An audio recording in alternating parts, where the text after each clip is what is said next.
Hello, everyone, and welcome to the Biophotonics Discovery Podcast. Whether you're a seasoned researcher, a student just starting out, or you just love a good story about how light is used to solve big problems, this podcast is for you. We're making the discoveries in biophotonics accessible one episode at a time.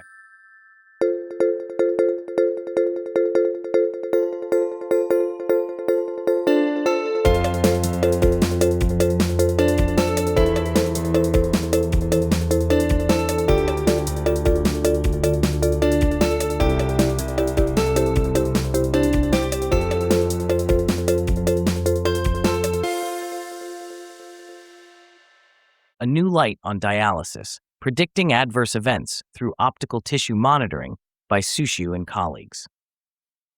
A novel optical technique could be the key to predicting life-threatening complications during hemodialysis, offering a non-invasive way to monitor patients' fluid status in real time. In a recent clinical study, researchers demonstrated that broadband near-infrared spectroscopy, combined with frequency domain measurements, as implemented in a custom-built device, can detect physiologic changes associated with adverse events, potentially transforming care in end-stage kidney disease. Fluid management during hemodialysis has long been a clinical challenge.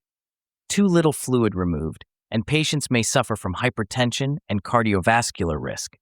Too much too quickly, and the result can be painful cramping, dizziness, or dangerous drops in blood pressure that can halt treatment altogether. Yet assessing a patient's dry weight, the baseline fluid-free state, remains largely subjective, based on symptoms and guesses, not hard data. Seeking a more precise method, the research team developed a hybrid optical system that uses light in the near-infrared range to directly probe tissue water content and related parameters.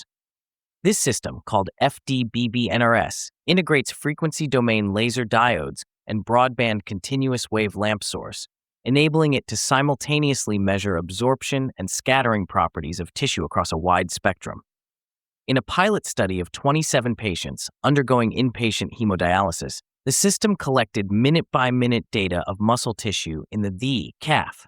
Researchers extracted concentrations of oxygenated and deoxygenated hemoglobin, water, and lipids, key biomarkers of tissue hydration and perfusion, using model-based spectral analysis.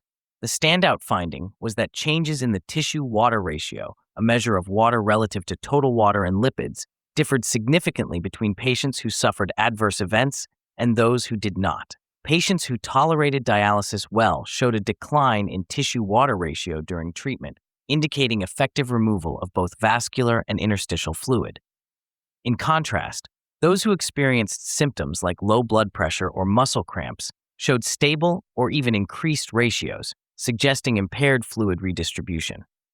Crucially, this optical measure outperformed commonly used tools like critline monitoring, which tracks blood volume changes via hematocrit levels, but showed no significant predictive power in this study. When combined with information from tissue scattering signals, these optical biomarkers classified adverse event risk with striking accuracy, achieving an area under the curve of 0.88 at treatment's end, and even higher when measured earlier.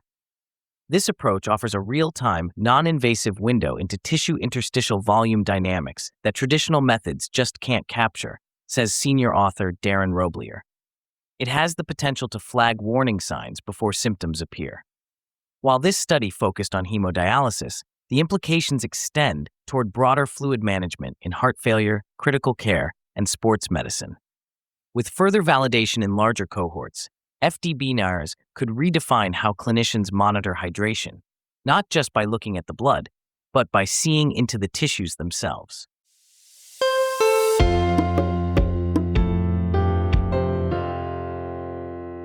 If you enjoyed this episode, please subscribe, leave us a review, and share it with your colleagues.